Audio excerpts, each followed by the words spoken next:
This guide is going to go over what moves you need to be doing with switch axe to maximize your damage output. Also, which switch axes to use and what decorations to look for. If you need a beginner's guide to what does what, I have a video for that linked at the end of this video and also in the description below. Let's get going. So which switch axe should you use? If you're going through the story currently, any switch axe will work just fine. Paralysis is generally what you want to get, but anything honestly works. Endgame, you pretty much have two great choices and then the rest. Currently, Zoshia and an Ardian weapon with raw attack are kind of king. You can do just fine with other switch axes, but these are kind of the big dogs at the moment. And as far as Ardian goes, you also want a paralysis one, or any of them really work, but paralysis kind of what people gravitate towards. The biggest difference is what file type you'll be using. Power file or elemental. Power file is noticeably slower on amping up your sword gauge, but overall, currently power file will outdamage everything else most of the time. I'll spare you the details, and I'm sure some people will argue on specific fights that elemental is better. To keep it easy, make a power file and go smash damage. Lucky for us, Ardian and Zoshia both have power files. Next up, what skills do you want? Skills will vary on the player, but generally speaking, critical jewel, focus, enhancer, and handicraft are all solid choices. Personally, I use a crit 3 jewel, focus / handicraft, and enhancer handicraft in my setup. But, you know, get whatever you can as close as possible as what you got. Use what you got. For armor, you can just kind of copy paste what we have going on here. It's nothing special. It's literally run-of-the-mill what everyone else uses right now for switch axe DPS, though they may squeeze in Mizu pants at the moment. I'm not certain on that, or Mizu boots rather. But this setup will get you going. Also, you don't have to use destroyer jewels, but I enjoy it, so because I like cutting off tails and stuff, so you can use it if you want. Now, if you're like me and you get slapped around quite a bit, trying to read Twitch chat and whatnot, go with a tankier setup so you don't throw it a hunt. The build's really tanky and I still get kills fast enough. You can just kind of copy paste what we got going on here.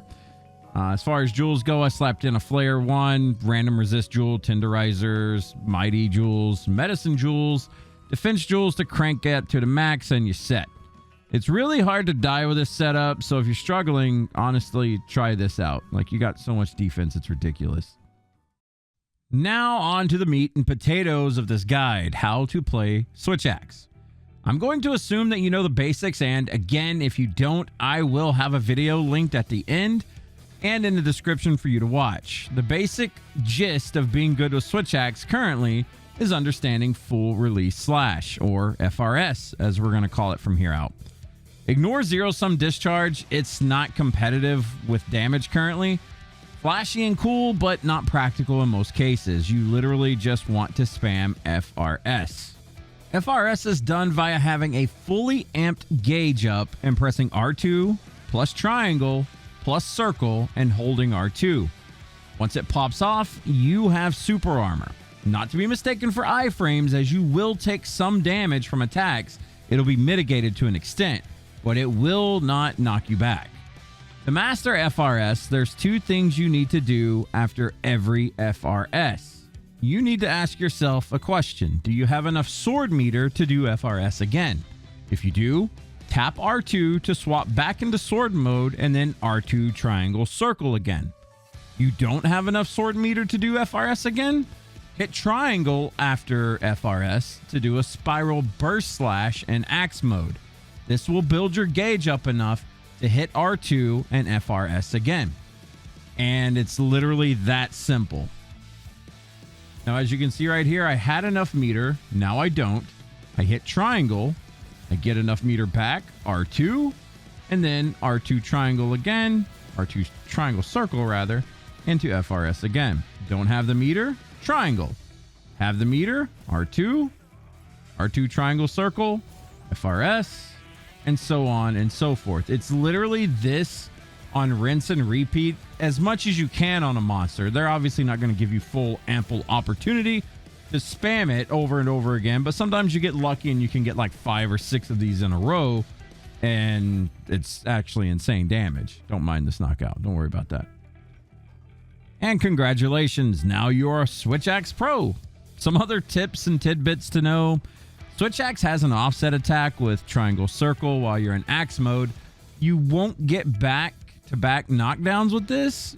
It's not as good as Greatsword, but it's an offset, you know, so it's fun to do.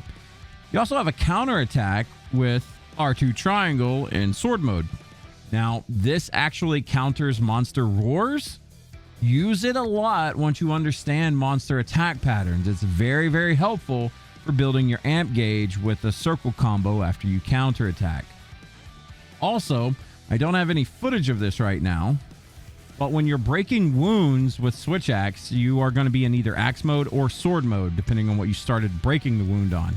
Now, if you finish with axe mode, you get power axe enabled. If you finish in sword mode and you have an amp gauge fully filled up, you can actually hold R2 after the wound break and do an FRS right after. So that's another way to get to an FRS starter. And if you have any questions, hit me up in the comments. I'll answer what you got. Switch Axe may seem daunting at first, like any other new weapon, but it's honestly one of the easiest weapons to use in Wilds, in my opinion. Also, one of the most satisfying. I do hope this guide helps you in your Switch Axe journey. Don't forget to subscribe for more Wilds content, and good luck on your hunts.